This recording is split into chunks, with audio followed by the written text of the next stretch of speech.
आपका? डीजे राम भरोस दीवानी, डीजे गुड्डू राज, माँ गायत्री रिकॉर्डिंग स्टूडियो। तू नाचे लगलही, तू नाचे लगलही, ई जवानी लगा दही ओठ पे, ई जवानी लगा दही ओठ पे। आई सब हु गरम मसाला छौरी तोरा सिलौट पे। आई सब हु गरम मसाला छौरी तोरा सिलौट पे। आई सब हु क्या नाम है आपका? डीजे राम भरोस दीवाना, क्या नाम है आपका? डीजे राम भरोस दीवाना।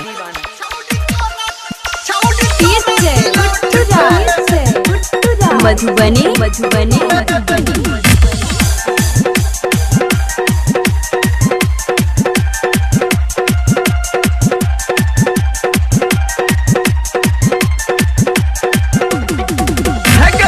पहिले पहिले नाच परतो तोरा हिंदी गाना पे। बैसल छै दरोगा नहीं तन चाही परतो के थाना पे, चाही परतो के थाना पे। पहिले पहिले नाच परतो तोरा हिंदी गाना पे। बैसल छै दरोगा नहीं तन चाही परतो के थाना पे, थाना पे। तुझे ढूंढी देखबही, तुझे ढूंढी देखबही, तो सता देबो होट के होट पे, तो सता देबो होट के होट पे। आई सब गरम मसाला छौरी तोरा सिलौट पे। आई सब गरम मसाला छौरी तोरा सिलौट पे।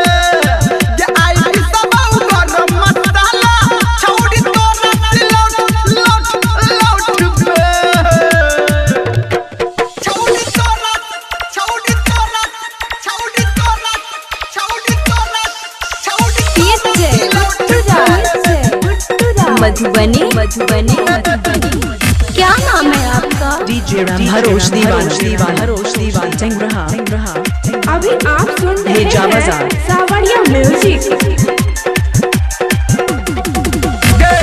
दोसर बेरी नाच परतो तोरा भोजपुरी में। साटा सोटी नहीं कर जाता, रखी है कोनी दूरी में, रखी है कोनी दूरी में। दोसर बेरी नाच परतो तोरा भोजपुरी में। साटा सोटी नहीं कर जाता, रखी है कोनी दूरी में, दूरी में। जो तू लहंगा जो तू लहंगा उठलही, तधा राज्य भी गोरकी तू चोट पे, तधा राज्य भी गोरकी तू चोट पे। आई सब हु गरम मसाला छौरी तोरा सिलौट पे। आई सब हु गरम मसाला छौरी तोरा सिलौट पे। आई सब हु गरम मसाला छौरी तोरा क्या नाम है? डीजे राम भरोस दीवाना,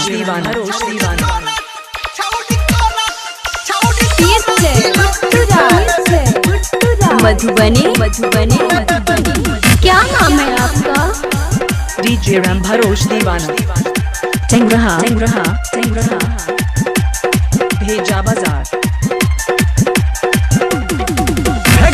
मैथिली गाना छियै हमारा दिस की ताकै छ। लहंगा उठा के छौरी तू खूबे नाचै छ, तू खूबे नाचै छ। मैथिली गाना छियै हमारा दिस की ताकै छ। लहंगा उठा के छौरी तू खूबे नाचै छ।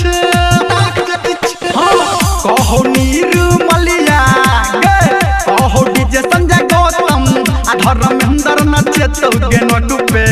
आई सब हु गरम मसाला छौरी तोरा सिलौट पे।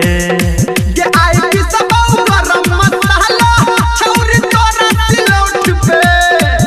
आई सब हु गरम मसाला